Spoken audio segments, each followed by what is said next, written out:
part of the head office support team here at Revive. And this is Revive Under the Spotlight.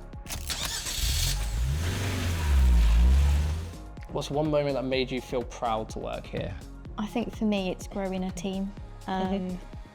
You know, I was in the marketing team on my own at one stage, so it's nice having kind of that team grow and seeing everyone within it develop as well. So we're all on our own development journeys, and it's kind of nice to see.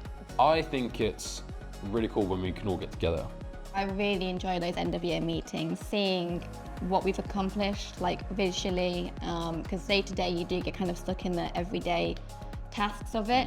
So those, at the start of the year, those goals that we want to hit seem really big, and then when we get to the end of the year and we see how much we've contributed to each goal, yeah, it makes me feel really proud and that you've done a good job. Seeing new franchisees take that journey and take that first step into the journey of owning their own business. Seeing that level of accomplishment from people who were brand new and very nervous to really successful is really great. It was seeing our 2024 franchisees, the new, who'd been just coming up to a year, or less, maybe 6 months, having all their photos taken together, because I kind of brought them on through the onboarding process. I've seen them all stood together as one little group. We've raised, is it over 20,000 for MNDA, which is Motor Neurone Disease Association. Half when we won Franchise of the Year, and Investors in Pin Platinum. I've helped organise the conferences a couple of times.